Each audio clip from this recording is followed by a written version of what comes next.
नमस्कार दोस्तों, स्वागत है आपका आज के मुख्य समाचारों की वीडियो में। जी हां दोस्तों, यहां पर आपको देखने को मिलेगी सुबह से लेकर शाम तक की सारी के सारी बड़ी खबरें, मुख्य समाचार, ब्रेकिंग न्यूज़ अपडेट के रूप में।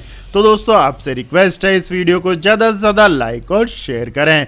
तो दोस्तों जानते हैं आज की पहली बड़ी खबर।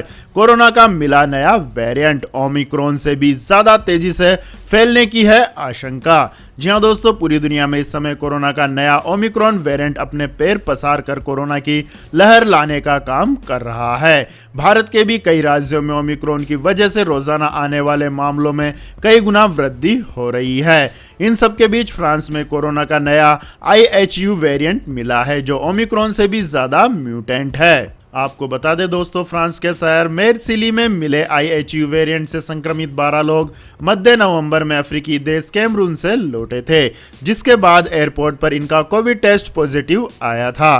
टेस्ट पॉजिटिव आने और अफ्रीकी देश से लौटने की वजह से इन लोगों को पहले ओमिक्रॉन का संदिग्ध माना गया और इन सभी 12 लोगों के सैंपलों की जीनोम सीक्वेंसिंग करवाई गई थी। इसके बाद दोस्तों अगली खबर, मुंबई में कोरोना के 10,000 से ज्यादा मामले मिले, 89% में कोविड के कोई लक्षण नहीं।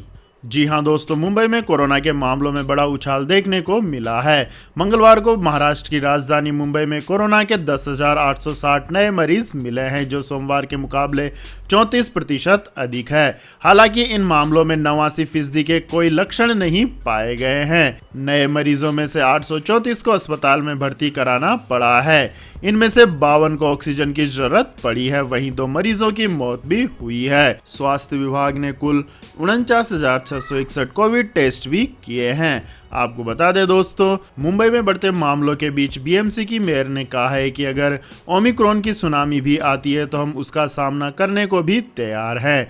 महाराष्ट्र के 70% से ज़्यादा मामले मुंबई में ही मिल रहे हैं। राज्य में कड़ी पाबंदियों के बीच ये मामले बढ़ रहे हैं। इसके बाद दोस्तों अगली खबर, 24 घंटे के भीतर आए 992 केस, वीकेंड कर्फ्यू लगा सकती है योगी सरकार। जी हां दोस्तों, उत्तर प्रदेश में 24 घंटे के भीतर कोरोना वायरस के 992 नए मामले सामने आने से योगी सरकार हरकत में आ गई है। राज्य में जल्द ही वीकेंड कर्फ्यू जैसी सख्त पाबंदियां लागू की जा सकती हैं। इस संबंध में कोरोना को लेकर बनाई गई टीम 09 के साथ राज्य की स्वास्थ्य सलाहकार समिति की मीटिंग होने जा रही है। राज्य में सोमवार को कोविड के नए वेरिएंट ओमिक्रॉन के 18 नए मामले दर्ज किए गए थे। पहले यह संख्या 8 थी, जो अब बढ़कर 26 हो गई है। वहीं राज्य में अब कोविड के सक्रिय मामलों की कुल संख्या 3,173 तक पहुंच चुकी है। आपको बता दें दोस्तों, इस बेहद संक्रामक वेरिएंट के प्रसार के चलते योगी सरकार यूपी में सख्ती बढ़ा सकती है। इसके तहत सिनेमा हॉल, स्विमिंग पूल को बंद करने सहित वीकेंड कर्फ्यू पर फैसला लिया जा सकता है। इसके बाद दोस्तों अगली खबर, भारतीय वैज्ञानिकों का दावा, कोविशील्ड और कोवैक्सीन का कॉम्बो शरीर में बनाता है 4 गुना ज्यादा एंटीबॉडीज। जी हां दोस्तों, कोविशील्ड और कोवैक्सीन का मिक्स 4 गुना ज्यादा एंटीबॉडीज बनाता है। ये दावा AIG हॉस्पिटल और एशियन हेल्थ केयर फाउंडेशन के वैज्ञानिकों ने किया है। यानी किसी को कोविशील्ड के दूसरे डोज की जगह कोवैक्सीन और कोवैक्सीन के दूसरे डोज की जगह कोविशील्ड दे दी जाए तो उसके शरीर में कोरोना के खिलाफ ज्यादा एंटीबॉडीज बनती है। रिसर्च में कहा गया है कि वैक्सीन को मिक्स एंड मैच करना पूरी तरह सुरक्षित है। इससे पहले अगस्त 2021 में ऐसे ही एक study Indian council of medical research ने की थी। कोरोना वायरस में स्पाइक प्रोटीन नामक एक प्रोटीन होता है। इसकी मदद से ही वायरस हमारे शरीर के सेल्स के अंदर प्रवेश कर उसे नुकसान पहुंचाता है। इन प्रोटीन से लड़ने के लिए हमारे शरीर को एंटीबॉडीज की जरूरत होती है।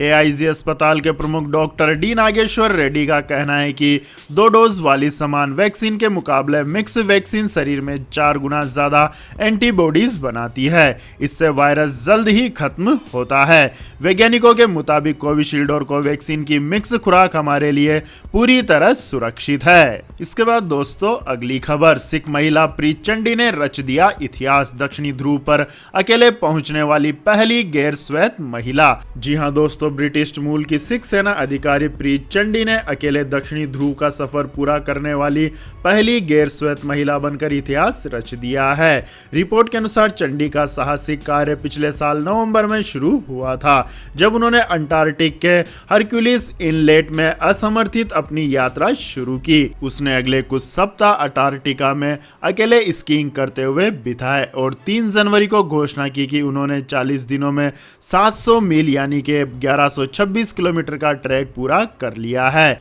प्रीत चंडी ने अपने ब्लॉग पर बताया कि अभी बहुत सारी भावनाओं को महसूस कर रही हूं।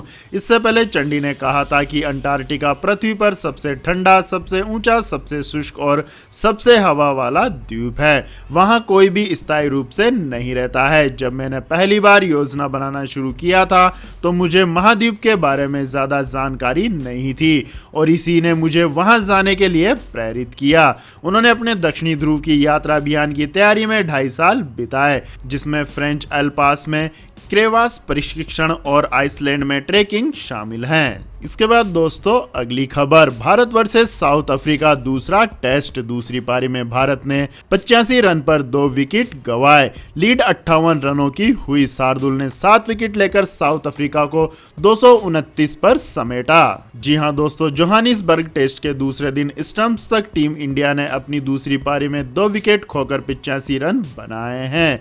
चेतेश्वर पुजारा 35 और अजिंक्य राणे 11 नाबाद पर हैं। कप्तान केएल राहुल 8 और मयंक अग्रवाल 23 रन बनाकर आउट हुए। टीम इंडिया के पास अब 58 रनों की बढ़त है। इससे पहले साउथ अफ्रीका की पहली पारी 229 रन के स्कोर पर सिमट गई। शार्दुल ठाकुर ने कैरियर बेस्ट परफॉर्मेंस करते हुए 61 रन देकर 7 विकेट लिए हैं।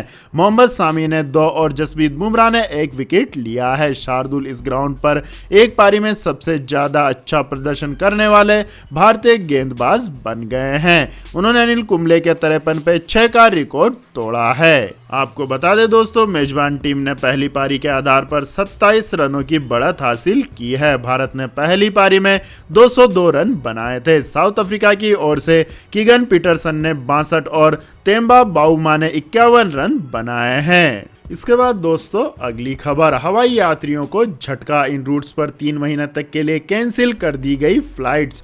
जी हां दोस्तों, कोरोना वायरस के बढ़ते संक्रमण और तीसरी लहर की दस्तक ने अपना असर दिखाना शुरू कर दिया है। कोविड और ओमिक्रॉन के मामले लगातार बढ़ते ही जा रहे हैं। इसके चलते लोग एक बार फिर दहशत में आ गए हैं। इसी क्रम में विमानन सेक्टर भी अब सख्ती दिखा रहा है। इंडिगो एयरलाइंस ने कई रूट्स पर फ्लाइटों की संख्या कम कर दी है। इंडिगो ने कोरोना के बढ़ते संक्रमण को देखते हुए पश्चिम बंगाल से नई दिल्ली और मुंबई के लिए उड़ानों की संख्या घटा दी है। अगले 3 महीनों तक इन रूट्स पर अपनी फ्लाइट संख्या सीमित कर देने से पैसेंजर्स को दिक्कत होगी। इसके साथ ही हवाई किराया भी बढ़ सकता है। इंडिगो ने कहा है कि सरकारी गाइडलाइंस को देखते हुए फ्लाइटों की संख्या सीमित कर दी गई है। दरअसल पश्चिम बंगाल सरकार ने कोविड-19 के बढ़ते मामलों को देखते हुए नई दिल्ली और मुंबई के लिए राज्य से अब सप्ताह में 2 दिन ही फ्लाइट्स के आवागमन की इजाज़त दी है। आपको बता दें दोस्तों, इंडिगो ने इस ऐलान के साथ यह जानकारी दी है कि कंपनी प्रभावित पैसेंजर्स को फ्लाइट कैंसिल होने की सूचना दे रही है।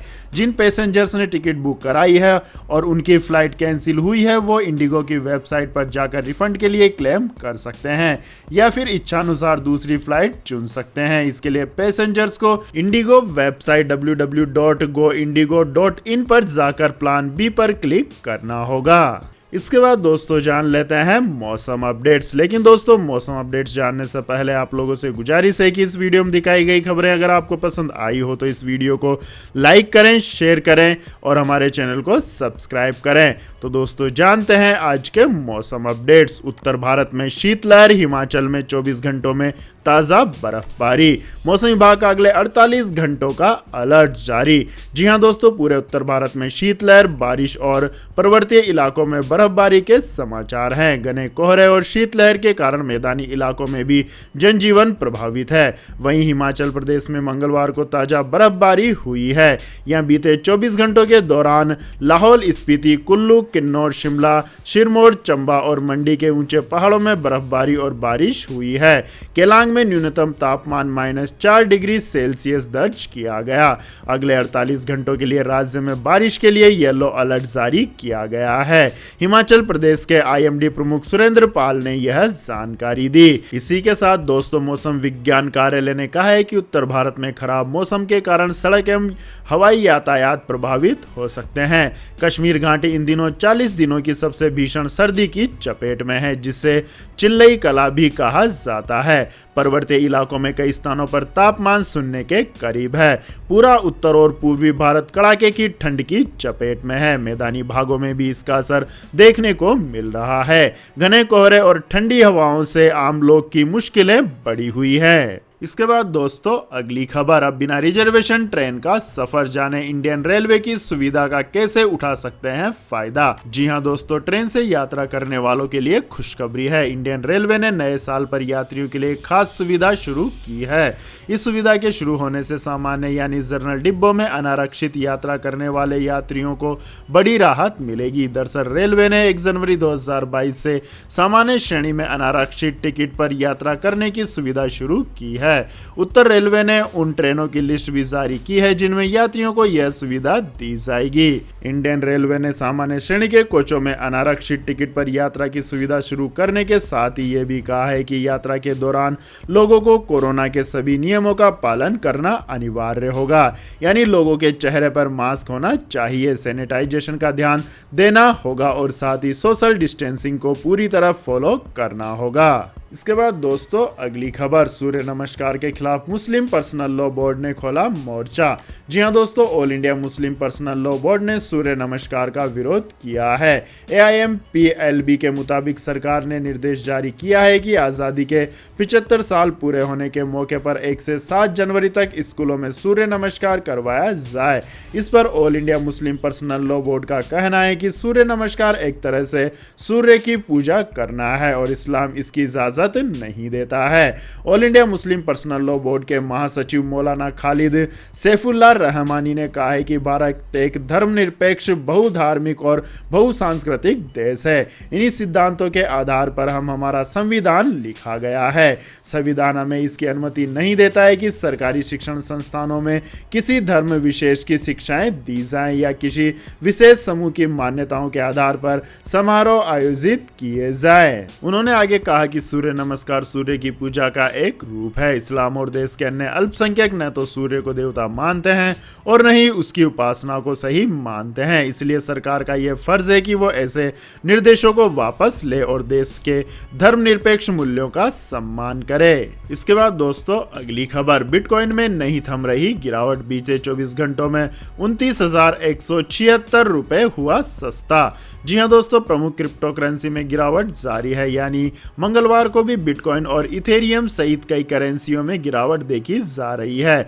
बिटकॉइन शाम 4:30 बजे तक 0.78% की गिरावट के साथ 37.32 लाख रुपए पर कारोबार कर रहा था। इस दौरान इसकी कीमत में 29,176 रुपए की गिरावट आई है। वहीं इथेरियम की बात करें तो यह भी 0.35% गिरकर 3.04 रुपए पर आ गया है। अन्य क्रिप्टो करेंसी की बात करें तो टेदर और USD कॉइन में आज मामूली तेजी देखने को मिली है। हालांकि पोलकाडॉट में आज अच्छी तेजी है, यह आज 1.25% बढ़ा है। यही बीते 24 घंटों में 29.58 रुपए से बढ़कर 2,388.6 रुपए पर पहुंच गया है। इसके बाद दोस्तों अगली खबर, एप्पल ने रचा इतिहास, बनी $3 ट्रिलियन मार्केट वैल्यू वाली पहली कंपनी। जी हां दोस्तों, अमेरिका की दिग्गज टेक कंपनी एप्पल का मार्केट कैप $3 अरब के पार पहुंच गया है। कोरोना काल में एप्पल के शेयरों में जोरदार उछाल आया। मालूम हो कि यह मुकाम हासिल करने वाली एप्पल दुनिया की पहली कंपनी है। अगस्त 2020 में कोविड-19 महामारी के दौरान एप्पल ने पहली बार $2 ट्रिलियन का मार्केट कैप का स्तर छुआ था। इसी तरह अगस्त 2018 में $1 ट्रिलियन से आगे निकलने वाली यह पहली अमेरिकी फर्म थी। इसके बाद दोस्तों अगली खबर, आजादी के 75वें साल पर चलेगी 75 वंदे भारत ट्रेन। 9 कंपनियों ने दिखाई दिलचस्पी, रेलवे उत्साहित। जी हां दोस्तों, आजादी के अमृत महोत्सव के मौके पर 75 वंदे भारत एक्सप्रेस ट्रेनें चलाने का रास्ता साफ होने वाला है। वंदे भारत बनाने के लिए टेंडर प्रक्रिया युद्ध स्तर पर चल रही है। इसमें 9 कंपनियों ने बढ़कर दिलचस्पी दिखाई है। इससे पहले प्रधानमंत्री नरेंद्र मोदी ने भारत के 75वें स्वतंत्रता दिवस के मौके पर 75 शहरों के बीच वंदे भारत ट्रेन चलाने का ऐलान किया था। इसके बाद दोस्तों अगली खबर, सोना है कि गिरता जा रहा, चांदी की चमक भी फीकी। जी हां दोस्तों, राष्ट्रीय राजधानी में सोने का भाव मंगलवार को 302 रुपए की गिरावट के साथ 46,814 रुपए प्रति 10 ग्राम रह गया, जो कि पिछले कारोबारी सेशन में 47,116 रुपए प्रति 10 ग्राम पर बंद हुआ था। वहीं चांदी भी 597 रुपए की गिरावट के साथ 60,625 रुपए प्रति किलोग्राम पर रह गई, जो कि पिछले कारोबारी सत्र में 61,222 रुपए प्रति किलोग्राम पर थी। इसके बाद दोस्तों अगली खबर, दूसरे दिन भी शेयर बाजार में बड़ा उछाल, निफ्टी सेंसेक्स दोनों दौड़े। जी हां दोस्तों, भारतीय शेयर बाजार में 2022 का दूसरा ट्रेडिंग दिन भी शानदार रहा। मंगलवार को सेंसेक्स 672.71 अंक यानी 1.14% की बढ़त के साथ 59,855.93 के स्तर पर बंद हुआ, तो निफ्टी 179.60 अंक यानी 1.02% चढ़कर 17,805.30 के स्तर पर बंद हुआ है। इसी तरह निफ्टी बैंक 1.15% की वृद्धि के साथ 36,840.20 अंकों पर बंद हुआ। बैंक निफ्टी में 418.30 अंकों की उछाल दर्ज की गई। इसके बाद दोस्तों अगली खबर, बाबुल सुप्रियो का परिवार कोरोना संक्रमित, चाहिए 61,000 की खास डोज। जी हां दोस्तों, तृणमूल कांग्रेस के नेता बाबुल सुप्रियो आज कोरोना वायरस से संक्रमित हो गए। बाबुल सुप्रियो ने खुद ट्वीट करके इस बात की जानकारी दी।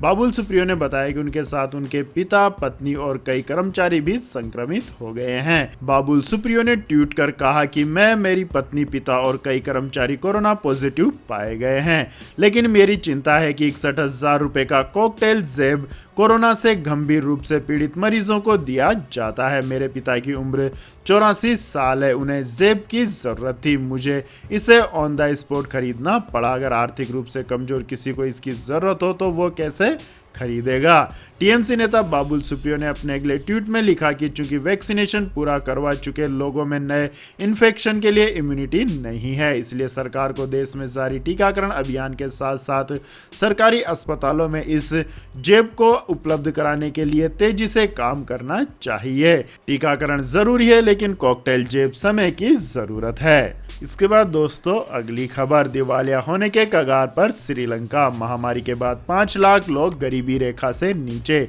जी हां दोस्तों, श्रीलंका एक गहरे वित्तीय और मानवीय संकट का सामना कर रहा है, क्योंकि वहां महंगाई रिकॉर्ड स्तर पर पहुंच गई है। खाद्य कीमतें आसमान छू रही हैं, जिसके कारण उनके खजाने समाप्त हो रहे हैं। इसी के साथ आशंका है कि 2022 में श्रीलंका दिवालिया हो सकता है। यह जानकारी द गार्डियन की रिपोर्ट से सामने आई है। रिपोर्ट में कहा गया है कि राष्ट्रपति गोटाबाया राजपक्षे के नेतृत्व में सरकार मंदी, कोरोना संकट के तत्काल प्रभाव और पर्यटन के नुकसान का सामना कर रही है, लेकिन उच्च सरकारी खर्च और कर कटौती से राज्य के राजस्व में कमी, विशाल ऋण चुकौती एक जटिल समस्या बन गई है। चीन और विदेशी मुद्रा भंडार एक दशक में सबसे निचले स्तर पर पहुंच गया है। इसके बाद दोस्तों जान लेते हैं अगली खबर, सरकारी दुकानों से राशन लेने के नियमों में हुआ बड़ा बदलाव।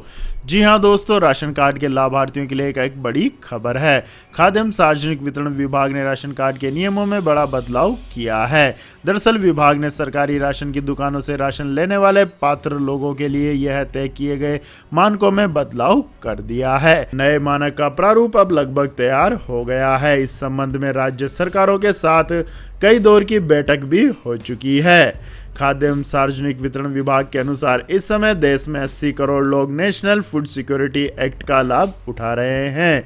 इसमें कई लोग ऐसे भी हैं जो आर्थिक रूप से संपन्न हैं। इसे ध्यान में रखते हुए सार्वजनिक वितरण मंत्रालय मानकों में बदलाव करने जा रहा है। दरअसल अब नए मानकों को पूर्णतः पारदर्शी बनाया जाएगा ताकि किसी तरह की गड़बड़ी ना हो सके। इसके बाद दोस्तों जान लेते हैं अगली खबर, 31 दिसंबर तक नहीं भर पाए हैं इनकम टैक्स रिटर्न तो न हो परेशान, अभी आपके पास एक और मौका। जी हां दोस्तों, वित्त वर्ष 2020-21 के लिए इनकम टैक्स रिटर्न फाइल करने की आखिरी तारीख 31 दिसंबर निकल चुकी है, लेकिन बहुत सारे लोग ऐसे हैं जो आईटीआर नहीं भर पाए हैं। अगर आपने भी अभी तक नहीं भरा है तो लेट फीस के साथ 31 मार्च 2022 तक आईटीआर भर सकते हैं। आयकर अधिनियम की धारा 139(1) के तहत तय सीमा तक आईटीआर नहीं भरने पर धारा 234(a) के तहत जुर्माना लगता है। बिलेटेड ITR 31 मार्च 2022 तक 5,000 रुपए के जुर्माने के साथ भर सकते हैं।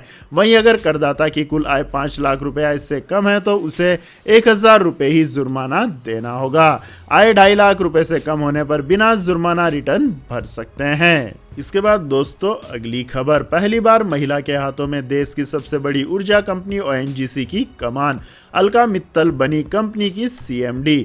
जी हां दोस्तों, डॉक्टर अलका मित्तल को देश की दिग्गज ऊर्जा company oil and natural gas corporation यानी कि ONGC का चेयरमैन व MD बनाया गया है। मित्तल ONGC की सबसे सीनियर डायरेक्टर हैं और अब उन्हें चेयरमैन और मैनेजिंग डायरेक्टर का अतिरिक्त कार्यभार दिया गया है। सुभाष कुमार 31 दिसंबर 2021 को रिटायर हो गए हैं। उन्हीं की जगह पर अलका मित्तल को CMD बनाया गया है। सुभाष कुमार ONGC के डायरेक्टर फाइनेंस थे।